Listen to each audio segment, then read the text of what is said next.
My channel. जैसे कि आप लोगों ने मेरे प्रीवियस वीडियोस को बहुत सारे प्यार दिए, बहुत सारे लाइक्स दिए, आज मैं आपके लिए लाया हूं एक नया कंटेंट पूरी तरीके से। थोड़ा सा मैं लेट आ रहा हूं, मुझे पता है, बिकॉज मुझे कंटेंट डेवलप करने के लिए थोड़ा सा टाइम लग रहा है, ताकि अगर आप मेरे चैनल पे हैं तो आपको कहीं और से पढ़ने की कोई जरूरत ना पड़े। तो इसके लिए मैं बहुत सारे YouTube वीडियोस भी देख रहा हूं, बहुत सारे PDF, बहुत सारे बुक रेफर करके फिर मैं आपके लिए ये कंटेंट लेके आ रहा हूं। तो उतना टाइम मैं आपके लिए बचा रहा हूं। ओके, अब बात करते हैं ये आज का वीडियो क्यों इतना स्पेशल है और क्यों इतना जरूरी है। बहुत सारे लोग लॉकडाउन के बाद जॉब के लिए जाने वाले हैं, तो सबसे पहला चीज जहां पे आपका स्क्रीनिंग होगा वो होगा aptitude test. Okay, so first of all aptitude test clear करने के लिए आज का जो मैं चैप्टर पढ़ाने वाला हूं बहुत बहुत बहुत ज्यादा जरूरी है। आप लिख के रख लीजिए, बहुत ज्यादा आज का टॉपिक बहुत ज्यादा इंपॉर्टेंट है। या अगर आप बैंकिंग का एग्जाम देने के लिए सोच रहे हैं, या अगर आप MBA के कैट या CT वगैरह देने के लिए सोच रहे हैं, तो भी ये आज का टॉपिक बहुत ज्यादा जरूरी है। तो इस पूरे वीडियो को लास्ट तक देखिएगा, और अगर आपको वीडियो अच्छा लगे तो ये चैनल को जरूर सब्सक्राइब कीजिए और ज्यादा से ज्यादा लोगों तक आप शेयर कीजिए। तो बात करते हैं आज के टॉपिक की। आज का जो हमारा टॉपिक है वो है रेशियो एंड प्रोपोर्शन, और इसके साथ हम लोग थोड़ा सा पार्ट लेने वाले हैं वेरिएशंस का भी। ओके, तो सबसे पहले बात करते हैं रेशियो क्या होता है। तो देखिए, रेशियो मतलब क्या होता है, किसी भी चीज का सबसे सिंपल फॉर्म में आप जब लिखते हो उसको हम क्या बोलते हैं, ratio. For an example, let's talk about this example, A:B। और इसको आप और कौन से तरीके से लिख सकते हो, इसको आप लिख सकते हो A/B, आप इसको ऐसे भी लिख सकते हो। रेशियो आपको कब मिलता है, रेशियो सबसे ज्यादा सिंप्लीफाइड फॉर्म होता है, मतलब उसके बाद आपकी वैल्यूज कभी भी कटने वाली नहीं है। जैसे फॉर एग्जांपल, जैसे मैंने बोला 15:25, क्या ये वैल्यूज में कोई कॉमन फैक्टर है? आप बोलोगे हाँ सर, ये 5 से डिविजिबल है, तो इसको हम और कैसे लिख सकते हैं, 5 3s और 5 5s। तो मैं ये बोला सर 5 आपका फैक्टर दोनों में आ रहा है, मतलब अगर मैं 5 हटा दूंगा तो रेशियो सिंपलेस्ट रेशियो क्या आएगा, 3:5। ये आपका सिंपल फॉर्म, या तो आप बोल सकते हैं प्योर फॉर्म, जिसके बाद आप इसको और डिवाइड नहीं कर सकते। तो याद रखना, जब आप कोई भी रेशियो लिखते हो वहां पे कॉमन फैक्टर दोनों के अंदर जरूर होता है। जैसे यहाँ पे मैंने राइट किया 5, बहुत बार आपको नहीं पता चलता है। याद रखना, जो आपका ऊपर कॉमन निकला है वही आपका नीचे भी कॉमन होगा। तो अगर मैं बोलता हूं यहाँ पे कोई नंबर है, लेट से x, तो वही नंबर क्या होगा, नीचे भी होगा।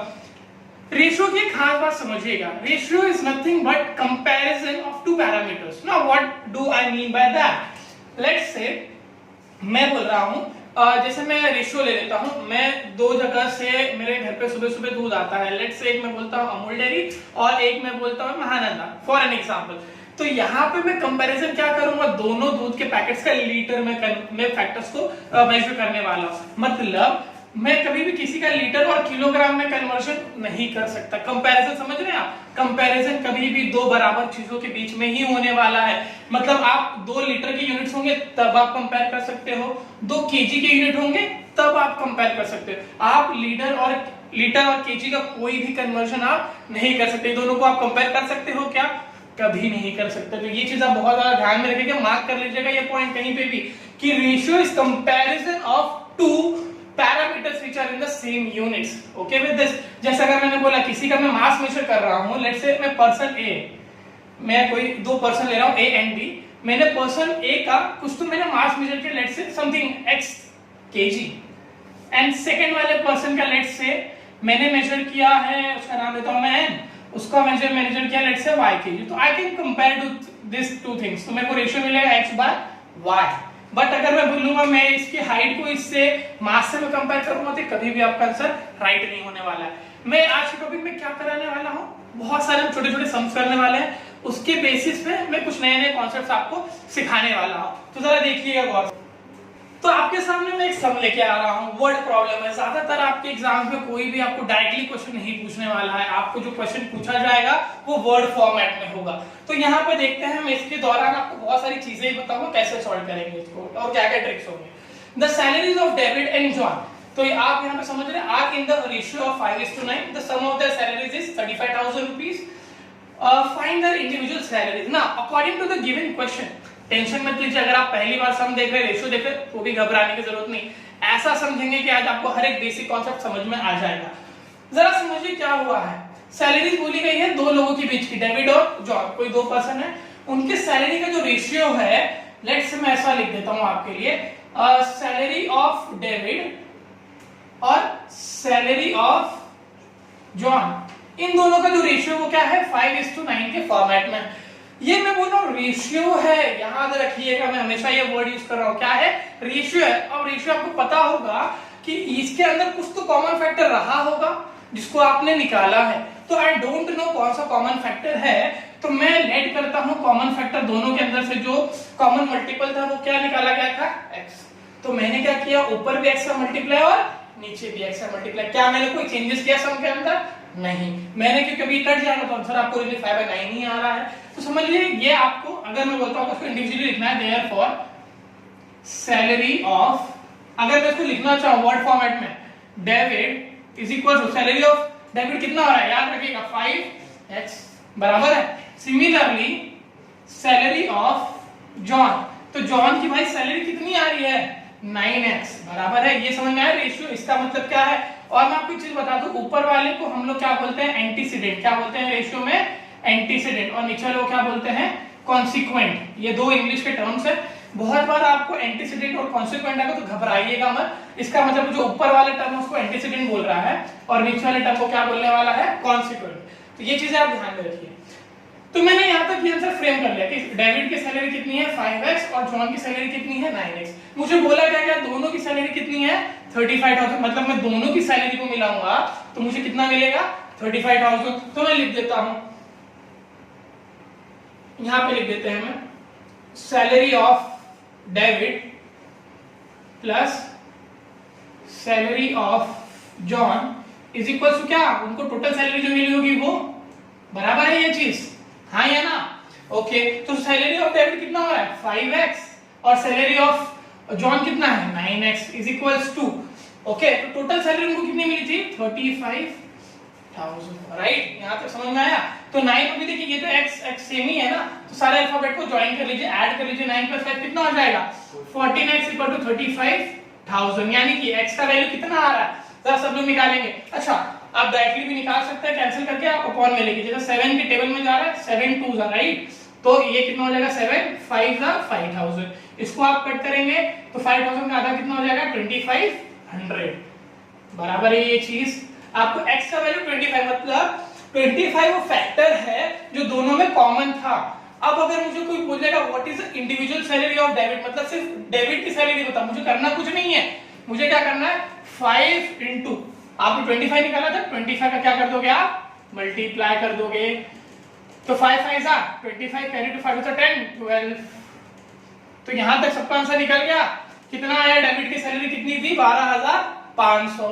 टॉकिंग अबाउट इसकी सैलरी 9 इंटू कॉमन फैक्टर, आपने ये x का वैल्यू क्या सब्स्टिट्यूट करोगे आप 25, मतलब समझ गए 2500 ये फैक्टर था जिसको बाद में कॉमन निकाला गया था। ओके, तो 9 5 से कितना होता 45, तो कैरी आएगा 4 9 2 18 22, तो ये हो गया आपके दोनों की इंडिविजुअल सैलरीज कितनी है। अगर आपको कंफर्म करना है कि सर आपने सही किया है गलत किया, आप क्या कर सकते हो ऐड कर दो, बोला गया था ना 0 0 0 2 2 4 5 3 35,000 आ रही है सैलरी, तो समझ में आ गया आपको ये क्वेश्चन में दोनों की इंडिविजुअल सैलरी कैसे निकालनी।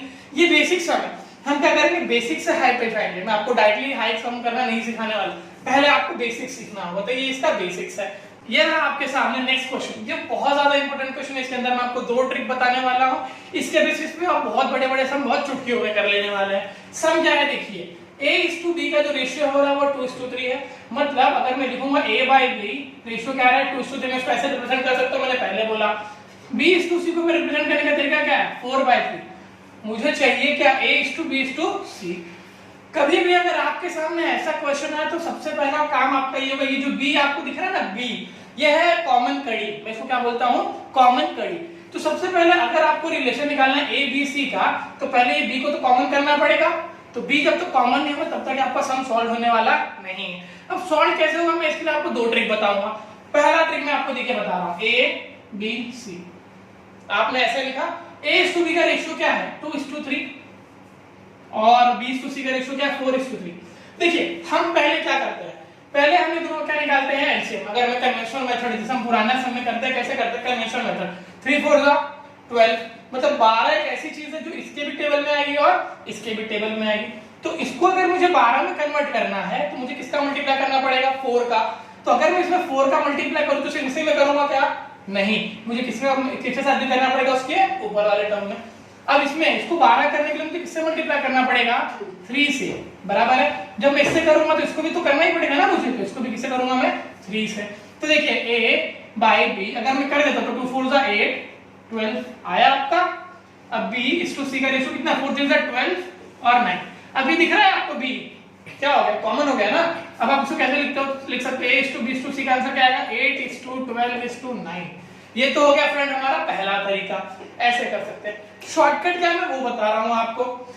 आपने नंबर्स कैसे लिखा, a b c, करना क्या, आप इसको इससे मल्टीप्लाई करो, इसको इससे करो और इसको इससे करो, लाइन ऐसे ऐसे और ऐसे, ये 3 लाइन याद रखना। क्या करना है, 2 को 4 में मल्टीप्लाई कर दो कितना आएगा 8, 3 को 4 इसमें मल्टीप्लाई कर दो कितना आएगा 12 और 3 को 3 में कर दो 9। Trick number 2। एक और ट्रिक है मैं वो भी बता देता हूं आपको, उसको कैसे करते हैं, a b c। ये जो मैं ट्रिक बताने वाला हूं, जब आपको 4 नंबर रहेंगे उसके आगे मैं सम कराने वाला हूं, वो भी देखिएगा। 2:3 4:3। अब ये समझिए बहुत बड़ा खेत है। अब कैसा होता है खेत, अगर आपके बगल वाला खेत कोई नहीं हो तो आप क्या कोशिश करोगे, खेत पे आपका अपना नाम लिखवा दूं मैं, सेम यही करना है। ये 3 के बगल में खेत खाली है तो कौन इस पे कब्जा करेगा, 3 बोलेगा भाई मैं कब्जा करूंगा। 4 के बगल में जो खेत खाली है कौन कब्जा करेगा, कौन करेगा, 4 कब्जा करेगा, राइट। आपको देखना है इसमें क्या होता है, ये दोनों का मल्टीप्लिकेशन होगा ये सबका। बट उसके पहले आपको करना क्या है वो मैं बताता हूं। पहले देखिए आपको कैंसिल हो रहा है क्या, जैसे कॉमन टर्म्स 2 इसमें है ओके, इसमें है ओके, 2 है यहाँ पे, लेकिन यहाँ पे है क्या, नहीं। 4 दिख रहा है, यहाँ पे 4 है, यहाँ पे 4, यहाँ पे कहीं 4 है क्या, नहीं। तो हमको सिर्फ क्या करना है, मल्टीप्लिकेशन। कोई भी कॉमन टर्म्स नहीं मिले क्या करेंगे हम, मल्टीप्लिकेशन। 4 2 जा 8, 3 4 जा 12, 3 3 जा 9। तो आप एक ही सम को मैंने आपको तीनों तरीके से बता दिए, जो आपको फिजिबल लगे, जिसमें आप फास्ट हो आप वो कर सकते हैं। ये ज्यादातर जो मेथड है, जब आपको a b c d रहेगा तब में उसमें कैसे करना है मैं आपको वो सिखाने वाला हूं। तो जरा ध्यान से देखिएगा आगे आने वाले सम्स कैसे करने वाले हैं। जैसे हमने पिछला सम किया, मैं सेम आपके लिए प्रैक्टिस सम लेके आया हूं। आपको करना क्या है जरा देखिएगा। x और y का रेशियो आपको 3:7 बोला गया है, y:z का बोला गया है 7:4 और x:z का रेशियो।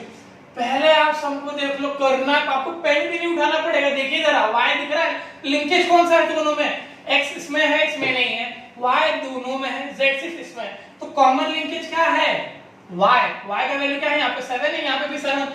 मतलब ये ऑलरेडी क्या है, कंटिन्यूड प्रोपोर्शन में है। इसको क्या बोलते हैं हम लोग, कंटिन्यूड प्रोपोर्शन में है।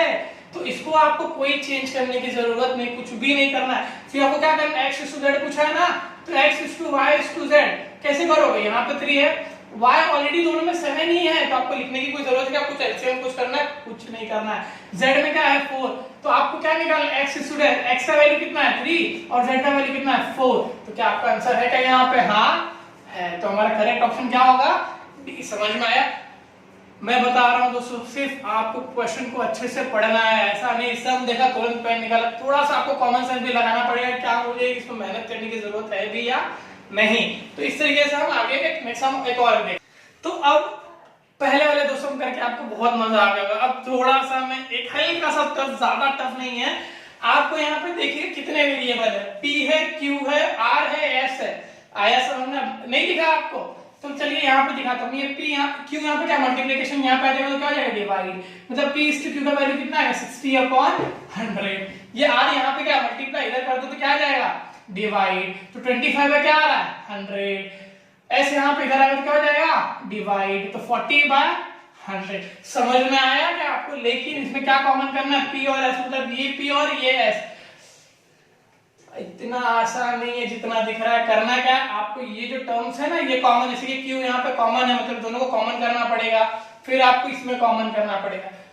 इसको करने के लिए मैं आपको दो तरीके बताऊंगा कैसे कॉमन कर सकते हैं। पहला तरीका हमारा कन्वेंशनल मेथड।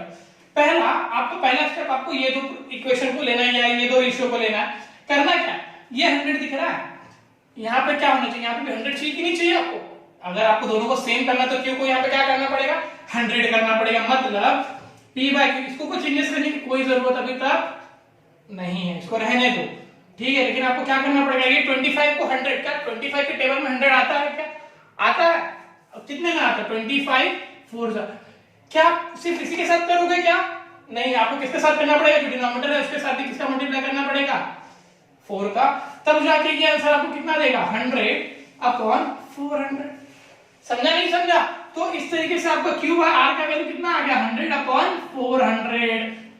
समझा? तो मतलब ये आपने Q तो सेम कर लेकिन R आपको डिफरेंट हो गया कि नहीं हो गया? R यहाँ पे आपका न्यू R क्या बन गया है 400, लेकिन यहाँ पे कितना है 40, मतलब आपको ये R को कितना करना पड़ेगा कॉमन करने के लिए 400। तो आप जरा जरा ध्यान से देखिएगा 40/100 है, क्या आप इसको 400 में कन्वर्ट कर सकते हो क्या ये R को, हाँ या ना? तो आप बोलोगे हाँ सर कर सकते हैं। कैसे? अगर मैं 10 का मल्टीप्लाई ऊपर 10 का मल्टीप्लाई नीचे कर दूंगा तो क्या हो जाएगा 400/1000। नहीं समझा? एक बार जरा देखो यहाँ पे P बाय Q का वैल्यू है 60/100, Q बाय R का वैल्यू है कितना है, नया वैल्यू में पूछ रहा पुराना वाला नहीं, और R बाय S का वैल्यू कितना है 400/1000।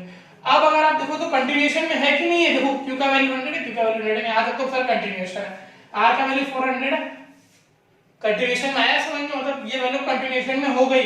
मुझे क्या पूछा P और S, तो P और S का रेशियो मतलब क्या पूछ रहा है 60:1000, मतलब 60/1000, राइट? कैंसल, 3 2s 3 5s, तो 2 की टेबल में जाएगा ना, राइट? तो ये हो गया 2 3s और ये 2 5s, मतलब आंसर कितना है 3/50। क्या आपके ऑप्शन में है क्या? है हाँ है, बराबर है। ये हो गया आपका पहला तरीका। अब बात करते हैं मैंने आपको जो शॉर्टकट सिखाया है उसको कैसे करेंगे। देखिए 3/50 आंसर है, मैं एक बार वेरीफाई करता हूँ मेरे शॉर्टकट तरीके से। हम लोग जो शॉर्टकट में जो मैंने आपको सिखाया था कैसे करना कुछ नहीं, कितने वेरिएबल है P Q R S, 4 variable है, आप सिर्फ ऊपर लिख दो P Q R S। Sorry मेरे मुंह से बहुत मतलब सेंचुरी बनाना 100 लिख रहा, तो P Q R S आपके हाथ में कितने 4 है। P/Q का वैल्यू क्या आया है, P/Q 60 100, राइट? अभी मैं आपको शॉर्टकट तरीका बता रहा हूं, Q और R का वैल्यू कितना आ रहा है 25 और 100, समझा? R और S का कितना आ रहा है 40 और 100। मैंने बताया ना आपको, हम अपने बगल वाली जमीन पे सिर्फ हमारा ही कब्जा होगा, तो ये 100। अब इसी बगल वाली जमीन भी खा ले तो भी कौन होगा, हम ही लेंगे ना। जितना खा लेगी, जितना दूर तक दिखाई देगा सब पे हमारा कब्जा होगा, तो ये भी कितना आएगा 100, बराबर है। ये चीज 25 के बगल में जमीन खाली है तो कब्जा कौन करेगा, 25 ही करेगा। 40 को अगर दिख गया भाई मेरे बगल में 2 जमीन खाली है तो फटाफट आके अपना बैनर आ जाएगा, अपना नाम लगाने। इतना तो समझ में आया सब। करना क्या है अब आप इसको एकदम सिंपल इतना ही है, अब ज्यादा कुछ नहीं करना, सिर्फ आप देखो मल्टीपल से आपको ढूंढने क्या करना है, बस मल्टीपल। जरा देखो 25 इसमें है क्या 25 है, ओके इसमें है, अच्छा 25 4 है मतलब, और यहाँ पे भी 25 4 राइट। तो 25 को हम कैंसिल करेंगे, यहाँ पे है 25 गया, यहाँ पे 4 आ गया, यहाँ पे कैंसिल में यहाँ पे क्या आ गया 4। समझ में आ रहा है यहाँ पे मैं क्या करा रहा हूँ, ओके। बात करते हैं 40 देखिए यहाँ पे 40 है, यहाँ पे कहीं 40 नहीं, हाथ मत लगाओ। नेक्स्ट, अच्छा चलिए देखते हैं एक और शॉर्टकट 10 देखते हैं, 10 है क्या यहाँ पे, अच्छा यहाँ पे 10 आएगा क्या, है यहाँ पे भी 10 आएगा, यहाँ पे भी 10 आएगा, और यहाँ पे भी, चलो यहाँ पे 10 से कैंसिल करते हैं, 10 4 10 4 10 4 10 10। समझ रहे हो कि नहीं समझ रहे हो अभी तक आपको समझा कि नहीं समझा? ओके यहाँ पे देख रहे 4 देखते, 4 आया अभी यहाँ पे, 4 यहाँ पे है, यहाँ पे है, यहाँ पे भी देखिए, यहाँ पे तो 2 बार 4 है, मतलब यहाँ पे भी एक बार, मतलब चारों में कॉमन नंबर क्या है 4, तो 4 को कैंसिल कर देंगे, 4 4 4 4 कैंसिल, ओके। अब देखते हैं क्या है यहाँ पे कॉमन, यहाँ पे कितना है 60 है, अच्छा यहाँ पे देखा जाए तो 6 × 10 मतलब 10 इसमें कॉमन है, यहाँ पे भी 10 है, यहाँ पे भी 10 है, यहाँ पे भी 10 है, करेंगे क्या 10 से काट देंगे, तो यहाँ पे 6 आ जाएगा कि नहीं आएगा, 10 से काटेंगे, यहाँ पे क्या आएगा 10, यहाँ पे क्या आएगा 10, यहाँ पे क्या आएगा 10। समझे कि आपको पहला सम करा रहा थोड़ा सा आपको कैलकुलेशन यहाँ वहां हो रहा होगा, बट एकदम ध्यान से देखिएगा। तो मतलब अभी देखिए फाइनल वैल्यू कुछ है क्या यहाँ पे मल्टीप्लाई करने के लिए, यहाँ पे तो 1 है, कुछ नहीं, 6 1 6, यहाँ पे भी कुछ नहीं है ना, क्या लिखोगे 6, यहाँ पे 10 है, यहाँ पे कुछ है क्या, नहीं है, यहाँ पे कुछ है क्या, नहीं है, तो क्या बच रहा है 10। समझ में आ रही है बात? 10 यहाँ पे कितना 4, तो 10 40 का 40 हुआ कि नहीं हुआ, 10 4 का 40, यहाँ पे कुछ नहीं है तो 40 लिख दो। यहाँ पे देख लो 10 है, यहाँ पे तो कुछ नहीं है ना, 4 कैंसिल हुआ, यहाँ पे कितना है 10 10 10 से कितना होता है 100, राइट। करना कुछ नहीं है, आपको करना क्या है, पी और ऐसे निकालना। अभी इसके बाद में एक और ट्रिक बताऊंगा आप कैसे इसको सम को एकदम चुटकियों में करने वाले हो। तो कॉमन क्या है, देखो सब में 2 कॉमन दिख रहा है कि नहीं दिख रहा है, सब 2 से डिविजिबल है, तो इसको 2 से डिवाइड कर दो तो क्या बचेगा 3, इसको 2 से डिवाइड कर दोगे 5, इसको 2 से डिवाइड कर दोगे 20, इसको 2 से डिवाइड कर दोगे 50। तो P और S का रेशियो पूछा है ना, तो कितना आएगा 3:50। दूसरा तरीका, ये कौन सा तरीका मैं बताया आपको, दूसरा तरीका। इतना सब करने की भी जरूरत नहीं, सिर्फ थोड़ा सा आपको दिमाग लगाना है। दिमाग कैसे लगाना है मैं वो बता देता हूं आपको। कुछ नहीं करना है, आप सिर्फ क्या कर दो, PQRS लिखा। अब यहाँ पे आप क्या करने वाले, सिर्फ रेशियो लिख दो, P/Q का 60 100 25 100 40 100। अब मैंने आपको क्या बताया था, बगल वाली जमीन पे अपना ही कब्जा होगा, यहाँ पे भी अपना कब्जा, यहाँ पे भी अपना कब्जा, यहाँ पे भी अपना कब्जा, इसके बगल में 25, इसके बगल में 2 जमीन खाली, ये भी अपना कब्जा कर लेगा। पूछा क्या है जरा ध्यान दो, क्या पूछा है, P और S, इससे मुझे कुछ लेना देना है क्या, Q और R को कुछ पूछा है क्या, नहीं ना। क्या कर दोगे, रफ कर दोगे। क्यों करना है, ये करना ही क्यों है, जब आपको पूछा ही P और S, आपको तो टाइम बचाना है ना। Q और R निकाल के आपको एक्स्ट्रा मार्क्स मिलने वाले नहीं है, आपको तो P और S को ही कंपेयर करना है। आप डायरेक्टली कंपेयर कर दो, 25 1 जा 25 4 जा खत्म। अच्छा 10 से देख लो, 10 4 जा 10 10 जा 4 4। समझे आप क्या किया, यहाँ पे देखो 10 है तो 10 6 जा, और यहाँ पे ये 10 खत्म। क्या बच गया, यहाँ पे 6 बच गया, S में कितना बच गया, यहाँ पे ओनली 100। दोनों किससे डिविजिबल है, 2 से डिविजिबल है, यहाँ पे आएगा 3, यहाँ पे आएगा 50। क्यों करना है उतना बड़ा, ये आपके सामने शॉर्टकट ट्रिक से P और S पे कंपेयर करना है, तो क्यों क्यों और आपको ले रहा, आप डायरेक्टली इसका आंसर भी निकाल सकते हो। अब आगे बढ़ेंगे हम अपने नेक्स्ट सम की तरफ। बहुत बार क्या होता है, हमारे एग्जाम्स में कुछ कुछ टर्मिनोलॉजी यूज होती है जो हमें पता नहीं होता है। अब जैसे यहाँ पे मैं आपको इसमें 2 से 3 कॉन्सेप्ट सिखाने वाला हूँ, और यहाँ पे दो आपके सामने 2 सम है। पहला, if 8:27 is the triplicate ratio of A B, then find the A and B। अब जरा सबसे पहली चीज यहाँ पे वर्ड क्या है, ट्रिप्लीकेट ना। अभी आप सोचोगे ट्रिप्लीकेट का मतलब क्या होता है, ट्रिप्लीकेट मतलब क्या होता है, ट्रिप्लीकेट का जो दूसरा मतलब होता है वो होता है क्यूब। क्या होता है, क्यूब। ट्रिप्लीकेट बोलूंगा क्यूब बोलूंगा, one and the same thing. Triplicate ratio मतलब कैसा होता है, A क्यूब और B क्यूब का आंसर कितना। समझ में आया आपको मेरी बात, ट्रिप्लीकेट रेशियो मतलब A क्यूब और B क्यूब निकालना। आपको क्या निकालना है, रेशियो के क्यूब निकालना, जो आंसर आएगा आपको यहाँ पे लिख देना है। अब आपको क्या बोला है, if A is a triplicate ratio of A and B, triplicate ratio मतलब समझे A क्यूब और B क्यूब का ऑलरेडी आंसर कितना, 8:27। समझ में आ रहा है मेरी बात, ट्रिप्लीकेट रेशियो मतलब ऑलरेडी बोला है, इसका A क्यूब लोगे तो आपको आंसर इतना मिलेगा, 8/27। पूछा क्या, then find the value of A and B। आपको क्यूब चाहिए क्या, नहीं, आपको क्या निकालना है, A और B। तो कैसे निकालोगे, taking cube root on both the side. समझ में आ रहा है मेरी बात, क्या निकालोगे, taking cube root on both the sides. अब यहां से तो सब आपका इजी हो गया कि A का क्यूब रूट होगा A और B का क्यूब रूट होगा B। 8 का क्यूब रूट होता है क्या, कुछ कितना होता है 2, और इसका क्यूब रूट कितना होगा 27 का 3, तो आपका आंसर कितना है 2/3। यहाँ पे मेन चीज सीखने वाली बात, अगर कभी भी ट्रिप्लीकेट रेशियो आया तो उसको आपको समझ लेना है क्या पूछा है वहां पे, क्यूब पूछा है। क्या पूछा है वहां पे, क्यूब। तो इसको आप सॉल्व ऐसे करने वाले। ये वाले क्वेश्चन में आपको 2 चीजें सीखनी है, if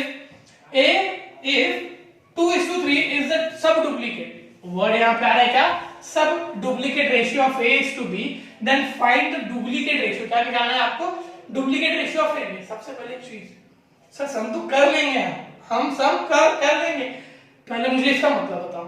सब डुप्लीकेट क्या होता है, डुप्लीकेट। सब डुप्लीकेट का मतलब होता है स्क्वायर रूट। क्या होता है, स्क्वायर रूट। अब अगर सब डुप्लीकेट का मतलब स्क्वायर रूट हो गया तो डुप्लीकेट का मतलब क्या हो गया, स्क्वायर। समझा नहीं समझा, समझा। सब डुप्लीकेट दिया होगा मतलब आपको क्या बोला है, स्क्वायर रूट निकालने बोला है, और डुप्लीकेट बोला मतलब क्या निकालने बोला है, स्क्वायर। अब क्वेश्चन पढ़ो, if 2:3 is the sub duplicate ratio of A is to B, अब इसका मतलब क्या होता है, root of A and root of B। समझ में आ रहा है, सब डुप्लीकेट रेशियो बोला ना A और B का, तो इसका सब डुप्लीकेट रेशियो कितना है आपको 2:3 आंसर बोला। ये जो A और B का सब डुप्लीकेट रेशियो है क्या है, 2:3। सबसे पहली चीज आप क्या पता करो, A और B। आप A कैसे निकालो, जब उसको आप स्क्वायर करो तो आपको A मिलेगा, तो taking square on both the side. ये मैं सिर्फ समझा रहा हूँ इसलिए ब्रीफ में बता रहा हूँ, आप उसको दिमाग में कर सकते हैं। तो आप जब दोनों साइड स्क्वायर करोगे तो इसका स्क्वायर करो तो a रूट का a में हो जाएगा, रूट b का b हो जाता है। तो 2 का स्क्वायर कितना होगा 4 और इसका स्क्वायर हो जाएगा 9। समझ में आया आपको? अब आगे क्वेश्चन, आपने भी a और b का ही वैल्यू निकाला, then find duplicate ratio of a to b। आपने a टू b निकाल लिया ना। What do you mean by duplicate ratio? Duplicate ratio nothing means आपको क्या पूछ रहा है, a और b का स्क्वायर निकाल दो बस। डुप्लीकेट रेशियो क्या बोल रहा है, a इस टू b का जो रहेगा a का स्क्वायर निकालो, b का स्क्वायर निकालो, जो आंसर रहेगा वो। a का वैल्यू क्या था आपका 4, 4 का स्क्वायर कितना हो गया आपका 16, b का स्क्वायर क्या था 9, 9 का स्क्वायर क्या था यहाँ पे बोलो 81। चीजें देख लो, कैंसिल हो रही है क्या यहाँ पे, कोई भी चीज कॉमन है क्या 3 के टेबल में? नहीं जा रहा, मतलब सबसे सिंपलीफाइड फॉर्म यही है। क्या ये आपके ऑप्शन में है? ओके, तो मैंने ऑप्शन नहीं लिखे बट इसका आंसर क्या आएगा 16:81। याद रखिए आपको टर्मिनोलॉजी भी समझनी है कि ट्रिप्लीकेट क्या होता है, सब डुप्लीकेट क्या होता है, डुप्लीकेट बोला मतलब क्या, और क्वेश्चन को कैसे फ्रेम करना है, क्वेश्चन बनाओगे कैसे। मेन चीजें बहुत बार आप अगर टर्मिनोलॉजी में फंस गए ना तो आपका सब नहीं सॉल्व हो जाएगा, बहुत ज्यादा टाइम कंज्यूम कर जाएगा। इस तरीके से आप उसको चुटकियों में कर पाओगे टर्मिनोलॉजी समझ। ये आते हैं हम नेक्स्ट सम पे। सम में पूछा क्या हुआ है, a:b का रेशियो है 3:4। आपको पता करना है ये पर्टिकुलर वैल्यू, इसका वैल्यू क्या आने वाला है। ऑप्शंस आपके सामने दिए हुए हैं। पहले आप वीडियो पॉज कर लीजिए, इसको सॉल्व करने की कोशिश कीजिए और कमेंट बॉक्स में मुझे बताइए कि आप इसका आंसर निकाल पा रहे हो या नहीं निकाल पा रहे। मैं तो आपको खैर बताने वाला हूं कैसे सॉल्व करने वाला। समझ लीजिए a/b का वैल्यू कितना है 3/4। ओके, मेरा एम क्या है, ये a और b है ना, क्या मैं किसी तरीके से ये इस टर्म्स को मेरे पास वैल्यू क्या दी a/b, तो क्या मैं इस पर्टिकुलर को जो चीजें दी गई हैं मैं उसको a/b में कन्वर्ट कर सकता हूं? क्या कर सकता हूं या नहीं? तो आप बताइए मुझे। सबसे पहली चीज देखिए क्या, 2a + 3b upon 3a + 4b। Okay, what if मैं न्यूमरेटर को भी b से डिवाइड कर देता हूं और डिनोमिनेटर को भी b से डिवाइड कर रहा हूं? नहीं समझे क्या मैं बोल रहा हूं? Dividing numerator and denominator by b, तो आंसर क्या आएगा 2। अगर a को b से डिवाइड करो तो a/b का वैल्यू मिलेगा कि नहीं मिलेगा, प्लस 3 b को b से डिवाइड करो तो आंसर क्या आएगा। सिमिलरली नीचे आ जाओ, 3 a को b से डिवाइड करो तो क्या बचेगा b, plus 4 b divide by b, answer क्या आएगा। क्या आपको a/b मिल गया? क्या वैल्यू से कुछ नहीं करना है, सिर्फ वैल्यू सब्स्टिट्यूट करके देखना है। 2 3/4 + 3 अपॉन 3/4 + 4। ज्यादा कुछ नहीं करना, सिर्फ वैल्यू सब्स्टिट्यूट करना है, ज्यादा कुछ नहीं, मैं पहले बता रहा हूं। अब बहुत सारे लोग क्या होंगे फटाफट कैंसिल कर देंगे। याद रखना, अगर आपने कैंसिल किया सब बहुत बड़ा हो जाएगा। किसी ने किया 2 1 2 2 फिर आप मल्टीप्लिकेशन में अपना टाइम वेस्ट कर दो। कैंसिल मत करो, सिर्फ क्या करना है देखो, 2 3 12 + 4 + 3। अब जिसका क्रॉस मल्टीप्लिकेशन बहुत ज्यादा फास्ट होगा 4 3 12 लिख देगा यहाँ पे, और सिंस क्रॉस मल्टीप्लिकेशन करेंगे हम तो यहाँ पे नीचे भी कितना आ जाएगा, सॉरी नीचे कितना आएगा 4, राइट। इतना कर दिया आपने। अब बात करते हैं इसकी, 3 3 9, तो ये 9/4 + 4 हो गया, क्रॉस मल्टीप्लिकेशन 3 टाइम्स, तो 4 4 से कितना होता है 16, और नीचे तो 4 आ ही जाएगा। तो क्या हुआ, ये 4 और 4 क्या हो गया, कैंसल्ड हो गया। अब ऊपर क्या बच गया आपको 24, नीचे क्या आ गया 25। समझ में आ रही है आपको चीजें? तो कहीं पे ये आंसर है या नहीं है, कुछ कैंसिल हो रहा है या नहीं हो रहा। अच्छा ओके, कहीं गलत किया क्या हमने? ओके ओके ओके ओके, दिख रहा है क्या, ये 2 3 कितना था, यहाँ पे मैंने मिस्टेक कर दिया, 2 3 6, तो ये 6 + 12, तो ये कितना हो जाएगा, सॉरी 6 + 12 कितना हो जाएगा 18, 18/25 पे है आपका, यहाँ पे समझे आप, 18/25 आपका सही आंसर है। समझ में आपको कैसे करना। कभी भी ऐसे टाइप के सम आएंगे, आपका पहला अप्रोच क्या होना चाहिए, सबको डिवाइड कर देना ताकि आपको जो डिनोमिनेटर है वो मिल जाए। तो कैसे मिलेगा, सबको अगर मैं डिवाइड करूंगा 20 तब जाके मुझे a/b हर जगह मिलेगा। एक बार आपने ये कर दिया, आपको बस वैल्यू सब्स्टिट्यूट करनी है, आपको आंसर लेके आना है। अब फ्रेंड्स आज के लिए बस इतना ही। अब आगे आने वाले में ये चैप्टर अभी तक खत्म नहीं हुआ है, ये चैप्टर के लिए अभी मुझे 2 से 3 वीडियो और लगेंगे।